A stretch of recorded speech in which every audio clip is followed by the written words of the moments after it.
Hello friends, मैं हूं Amarendra. Friends, जैसा कि आप जानते हैं कि हमारी सिक्योरिटी का जो मामला है, जो आर्म्स एंड एमिनिशंस होते हैं लार्ज स्केल पर, मॉडर्न वेपन्स, वो सारे के सारे खरीदे जाते हैं फॉरेन कंट्रीज के साथ। खरीदना भी कोई बुरा नहीं है, लेकिन सेल्फ डिपेंडेंसी ना हो, यू नो खुद से प्रोड्यूस कोई चीज ना करना, सेल्फ रिलायंट ना होना, ये भी एक बहुत बड़ा चैलेंज है।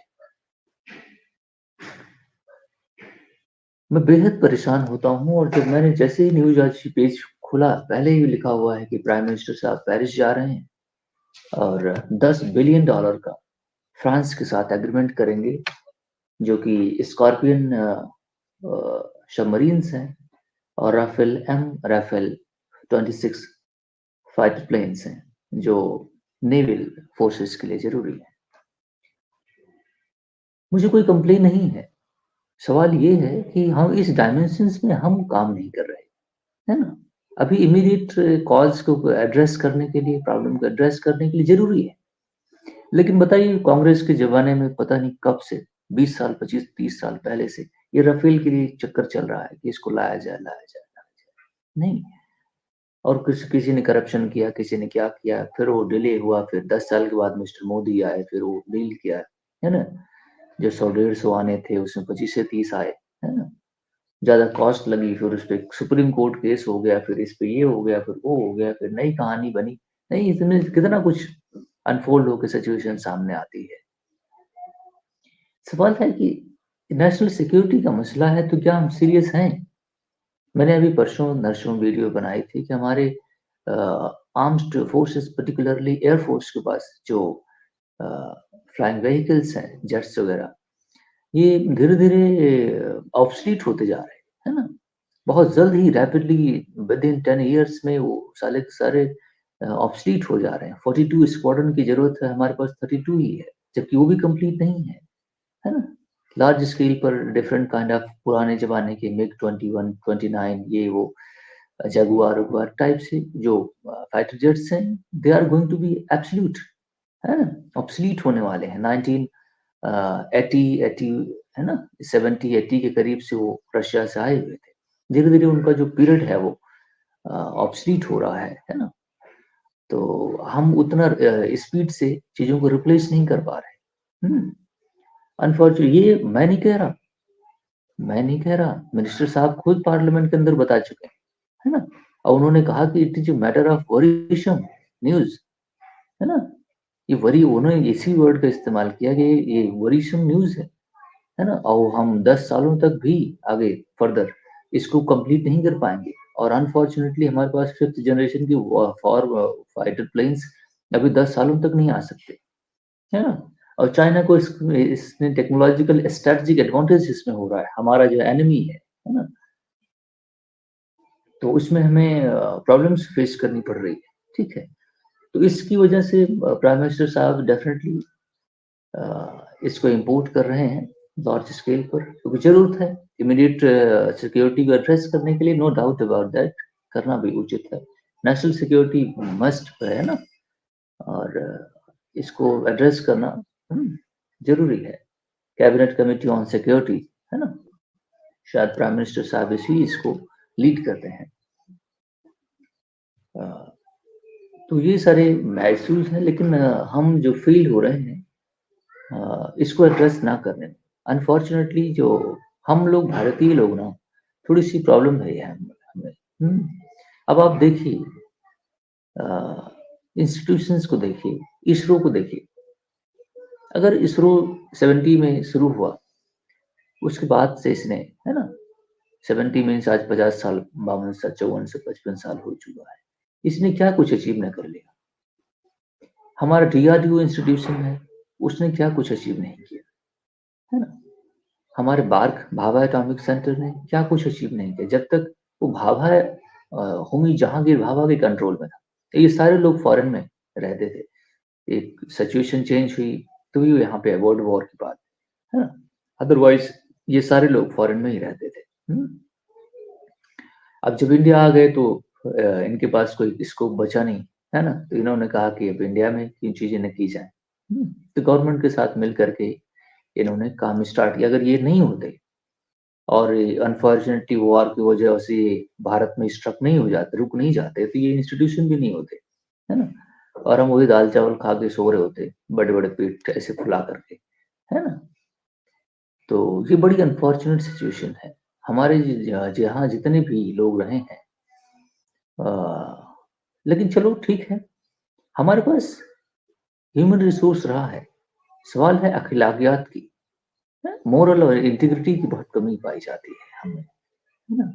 आज भी हमारे पास रिसोर्सेस हैं। हमारे फॉरेन में यही जो फाइटर प्लेन्स-व्लेन्स बन रहा है, मे बी कि जापान और फ्रांस और अमेरिका के अंदर इंडियंस ने ही इसमें कंट्रीब्यूशन किया, है ना? समझ रहे हैं आप? लेकिन हमारी कंट्री में ये चीज़ नहीं बन सकती, समझ रहे हैं आप? तो यही प्रॉब्लम है हमारी और हम ये इंस्टीट्यूशंस जो बने, ये अपने आप में महान हैं। आज इन्होंने 50-60 साल की आप इसरो की देख रहे हैं, वो साइकिल से सारा मशीनरी ले जाना, फिर वो उसको इंस्टॉल करना, यहाँ से शुरू हुआ इसरो। हुँ, छोटे से इंस्टीट्यूशन से, छोटे से किसी मामले से, है ना? आज उसने दुनिया की टॉप क्लास अगर इस तरह से हमने डिफरेंट सिक्योरिटी apparatus में भी इन्वेस्टमेंट किए होते, है ना? अब एक ही दिन में कोई चीज़ नहीं होता। चाहे जितना आप पैसे लगा दें, उसके लिए ह्यूमन एसेट चाहिए होता है। रिसोर्सेज़ अगर आपके पास हैं भी, फिर भी इंटेलेक्ट और नॉलेज की भी ज़रूरत होती है उससे पर्टिकुलर सेगमेंट्स में, है ना? और अनफॉर्चुनेटली हम सभी अब जितनी भी कंपनियाँ गवर्नमेंट की थी, गवर्नमेंट ने सारी बेच दी, है ना? बेच के डिसइन्वेस्टमेंट कर दी और कुछ को डिफरेंट डिफरेंट काइंड ऑफ नाम से बेच दिया। अब पता नहीं क्या होगा, क्या प्रोग्राम है, प्लानिंग है। मोबाइल फ़ोन बना लेना अच्छी बात है। नहीं, सिविलियन पर्पसेज़ के लिए आपके पास फ़ॉरेन से Xiaomi आ जाता है, गूगल आ जाता है, फलाना-ढिमकाना सब आ जाते हैं, सिविलियन पर्पज़ से। हीरो कॉर्पोरेशन आ जाती है, होंडा आ जाती है, फलाने आ जाते हैं, बजाज आ जाते हैं, नहीं? दुनिया की बहुत सारी कंपनियाँ भारत आकर के सिविलियन टेक्नोलॉजीज़ बनाती हैं for their economic commercial purposes, है ना? वो हमारे डिफेंस के लिए एक भी कंपनी नहीं आती, हुँ? बुलेट्स बनाने के लिए फाइटर इवन राइफ़ल्स बनाने के लिए बेसिक अमेठी के अंदर रशियन और इंडियन कंपनियाँ मिल कर के जाकर के अमेठी हमारे सुल्तानपुर के बगल है, वहाँ जाके अभी प्रोडक्शन शुरू हुआ। हुँ? अब बताइए हमारे यहाँ राइफ़ल बनाना बम बनाने के लिए इज़राइल से लाना पड़ता है टेक्नोलॉज़ी। हुँ? जो हमें ज़रूरत है जिसकी, वो हमारे पास नहीं है। आप समझिए सिक्योरिटी कितना इम्पोर्टेंट चीज़ है, जिस पे हम उस सारी चीज़ों पे फ़ेल हो रहे हैं, नहीं? अब पता नहीं कितने कौन-कौन सी कंपनियाँ होती हैं दुनिया की टीवी बनाती हैं, फ्रिज बनाती हैं, नहीं आप सभी लोग जानते होंगे उसको बेहतर ही, हैं? सैमसंग है, ये है, वो दुनिया से आई हुई सारी कंपनियाँ हैं, कमर्शियल पर्पज़ से, है ना? अब ये सारी इश्यूज़ हैं, वो कभी डिफेंस के पर्पज़ से, टेक्नोलॉजिकल ट्रांसफर पर्पज़ से, कुछ एनरिचमेंट करने के पर्पज़ से नहीं आते, है ना? तो ये बात हमें समझने की ज़रूरत है। हमें इन्वेस्टमेंट करने की इसमें पर्टिकुलर ज़रूरत है और ये एक वर्ल्ड क्लास इंस्टीट्यूशन ज़रूरत है। हुँ, करने की ज़रूरत है जबकि गवर्नमेंट डिसइन्वेस्टमेंट तो कर रही है, लेकिन वो इस फ़ील्ड में नहीं आ रही है। हिंदुस्तान एरोनॉटिकल लिमिटेड है, वो केवल विंग्स को सेटल करने के लिए आता है। इंजन्स अभी भी F404 जो है ना? जनरल इलेक्ट्रिक यूएस से आ रहा है। हुँ, अभी भी इंजन बनाने की कैपेसिटी हमारे पास नहीं है। हुँ? और नंबी नारायण हमारा साइंटिस्ट था इसरो में, है ना? अब हमारी भी अखलाकियात ज़रा देखिए। इसरो का नंबी नारायण जो है, कावेरी इंजन पर काम कर रहा था, नहीं? अ, उस आदमी को फॉरेन इन्फ्लुएंस में आकर के हमारी तमिलनाडु या केरला की पुलिस ने उसके ऊपर केस कर दिया, अननेसेसरी उसको जेल में डाल दिया, उसको प्रोजेक्ट से निकाल दिया गया। नंबी नारायण के बारे में आप लोग जानते होंगे, है ना? हमारी अखलाकियात कैसी हैं? हैं? इंजन के लिए जो 101 किलो न्यूटन पता नहीं 1000 किलो न्यूटन कुछ इस तरह फ़ोर्स चाहिए होता है ना? अदरवाइज़ वो चीज़ें नहीं हो पाती, थ्रस्ट नहीं मिल पाता, ठीक है? तो वो इंजन बनाने की ज़रूरत थी। कावेरी इंजन हमारे यहाँ बना तो लेकिन 10 साल लेट प्रोजेक्ट हो गया, है ना? और नम्बी नारायण का पूरा करियर खराब हो गया। हुँ। अब इस पे सुप्रीम कोर्ट ने आप लोग जानते हैं मूवी भी एक तो बनी हुई है इसके ऊपर, है ना? अब हम अपने साइंटिस्टों का इस तरह से सम्मान करते हैं, है ना? हमारे एडमिनिस्ट्रेशन, हमारा गवर्नेंस किस तरह का है, जो हम अपने ही लोगों पर नहीं, वो साइंटिस्ट है, अगर उसके ऊपर कोई चार्जेस भी हैं तो उसको वही प्रॉपर्ली हैंडल करना चाहिए, डिग्निटरी है वो, है ना? लेकिन उसको जिस तरह से मैन हैंडल किया गया, बहुत अलग इश्यूज़ हैं ये हमारे यहाँ।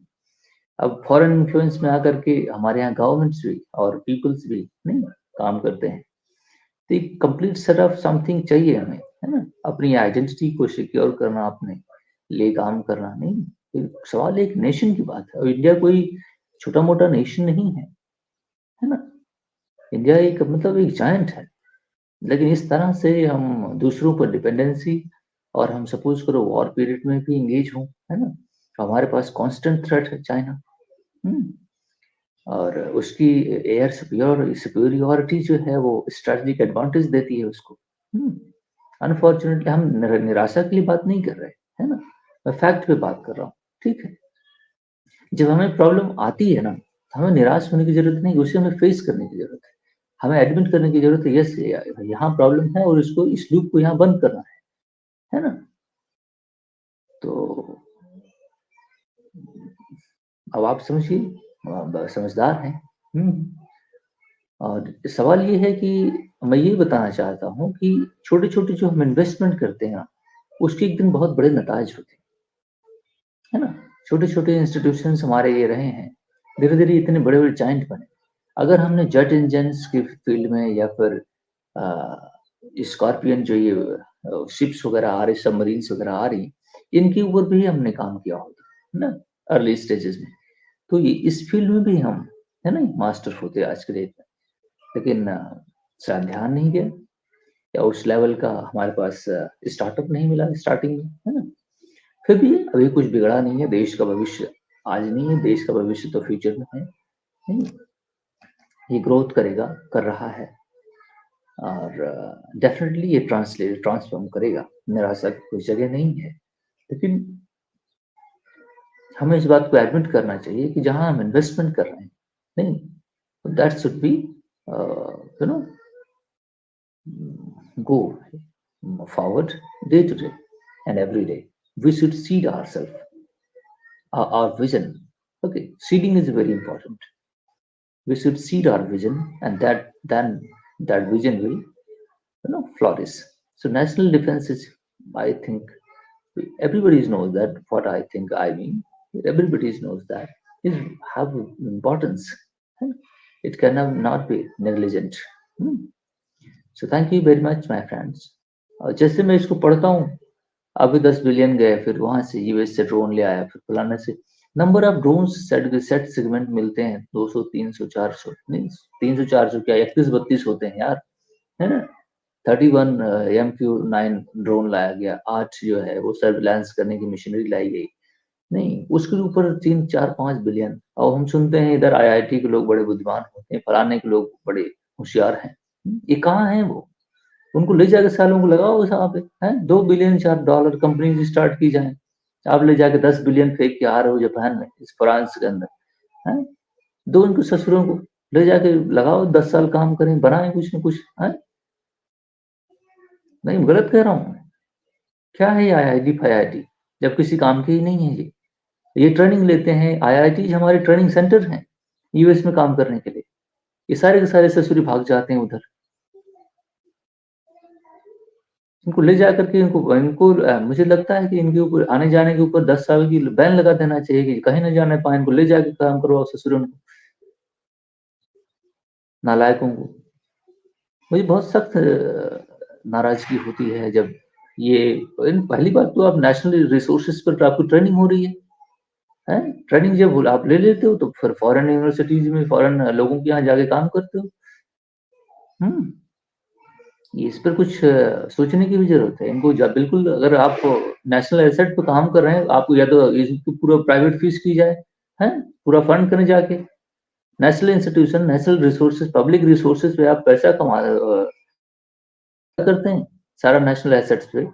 जब सर्विस देने को होता है तो आप फ़ॉरेन जाते हैं। ये कोई तरीका हुआ? ये कोई तरीका है? वो जो आईआईटीज़ में पढ़ रहे होते हैं, वो अगर एजुकेशन फॉरेन यूनिवर्सिटीज़ में ले जाए एमआईटी में, तो उनको करोड़ों रुपए पे करने पड़ेंगे। जो इन रास्कल्स के ऊपर 6 लाख रुपए फीस लेकर के इनको ट्रेनिंग दी जा रही है। सारा गवर्नमेंट का पैसा खर्च होता है उस पे। इन चूतियों को ट्रेनिंग देने के लिए सरकार तमाम पैसा, वो सरकार का मतलब पब्लिक का पैसा है जिस पर वो एन्जॉय करते हैं, है ना? अगर यही इनको प्राइवेट ट्रेनिंग दी जाएगी किसी एमआईटी और मैसाचुसेट्स में, तो इनको कितना उसमें इन्वेस्टमेंट लगता है। हुँ? और जाकर के इधर सर्विस टू ट्रेनिंग आराम से और इज़ी एजुकेशन लेते हैं, उधर दलालों के यहाँ कोचिंग करके और फिर जाकर के सर्विस देते हैं कहीं और। या तो इसको पूरा आईआईटी को प्राइवेट किया जाए, हैं? 2 करोड़ रुपए से फंडिंग करेंगे ससुरे और फिर जाएँ जहाँ जाना है इनको। नहीं, ये पब्लिक फंड पे पैसा खर्च होता है और बेहतरीन ट्रेनिंग लेने के बाद ये चले जाते हैं फॉरेन में। इसका क्या हमें बेनिफिट, पब्लिक को क्या बेनिफिट? ना ही नेशन को बेनिफिट है इनके चूतियों के रहने से। नहीं, हमें कोई इज़्ज़त नहीं है। मैं बिल्कुल ही रिस्पेक्ट नहीं करता ये जो टॉप क्लास के इंस्टीट्यूशंस हैं, है ना? आईआईएम और आईआईटीज़ में भी कि मैं मुझे भी मौका मिला था आईआईटी में पढ़ने का। मुझे कोई उसका रिस्पेक्ट नहीं है। समझ रहे हो ना? बेकार इंस्टीट्यूशंस हैं ये किसी काम के नहीं है। ये जो चूतियों को ट्रेनिंग दे रहे हैं। इनमें कोई नेशनलिज्म नहीं है। ये सभी लोग हायर पैसे और वेजेस कमाने, हमारे इसरो में 75% लोग ये इधर गाँव के ये जो इंस्टीट्यूशंस होते हैं वो उधर कहीं कोने में खुले होते हैं, है ना? यूपीटीयू टाइप से, स्टेट लेवल की यूनिवर्सिटीज़ से पढ़ के जाते हैं। उधर कोई नहीं है। आप लिस्ट उठा के देखें चेयरपर्सन कहीं अ, राम श्री राम कॉलेज से पढ़ा हुआ है, हैं? जो इसरो का चीफ है सोमनाथ। जैसे कोई आईआईटी की डिग्री नहीं है उसके पास और आईआईटी की डिग्री तो सारे नासा में बैठे हुए लोग हैं। ये पब्लिक एसेट्स पे इनकी ट्रेनिंग होती है, जाके बैठते हैं फॉरेन में, चूतियों की। मुझे बिल्कुल ऑब्जेक्शन, इनको प्राइवेट इसको कर देना चाहिए पूरा इंस्टीट्यूशन, जाके ससुरी फीस दो अपनी, फिर पढ़ो, हैं? मुझे मुझे बिल्कुल ये जब आप किसी काम के नहीं हैं, है ना? तो फिर आपके साथ सही ट्रीटमेंट होना चाहिए, प्रॉपर ट्रीटमेंट, है ना? सो thank you very much my friends. ये सारे इश्यूज़ आते हैं तो मुझे बड़ी तकलीफ होती है, उम्र काफ़ी नहीं, अभी थोड़ा यंग हूँ, तो थोड़ा गुस्सा-सा भी आ जाता है। मैं हर हमेशा पढ़ता हूँ, हर चीज़ फ़ॉरेन से लाना पड़ता है। नहीं, तो बड़ा दुःख की बात है। अब प्राइम मिनिस्टर वहाँ हमेशा जब सीट पे बैठ के नेगोशिएट करो, हर चीज़ माँगने जाओ ना, तो आपको कॉन्फिडेंस भी नहीं होता, है ना? कोई भी है, प्राइम मिनिस्टर हैं, ठीक है, खरीदने जा रहे हो, लेकिन वो फिर मतलब वो बात बनती नहीं है, है ना? अब आपको खुद को सुपर पावर फलान-ढिमकान कहते हो, ये हो, वो। अभी आपके पास बनाने की, राइफ़ल बनाने की भी नहीं, बम बनाने की छोटी-छोटी बातें भी नहीं है, नहीं? तो फिर मामला क्या है, किस बात का मतलब आप समझ सकते हैं क्या मैं कह रहा हूँ, है ना? ये सारे इश्यूज़ हैं। सो thank you very much my friends. निराशा की बात नहीं है, है ना? हम एक होप और पॉज़िटिविटी के लिए कह रहे हैं, और हम इसको अचीव करेंगे, है ना? हम इसको अचीव करेंगे, लेकिन we need some time, okay? So thank you very much. Thanks to those souls who came to India and strengthened India, like Vikram Sarabhai, Dr. APJ Abdul Kalam, Homi Jahangir Bhabha, and many others. Scientists, they have contributed great in these institutions. We have to give them respect. इन्हीं की वजह से भारत एक recognition है ना? NASA आज India की तरफ रिस्पेक्ट से देखता है because of our institution, great institution ISRO, है ना? इसरो हमारा प्राइड है, नहीं? So thank you very much, my friends.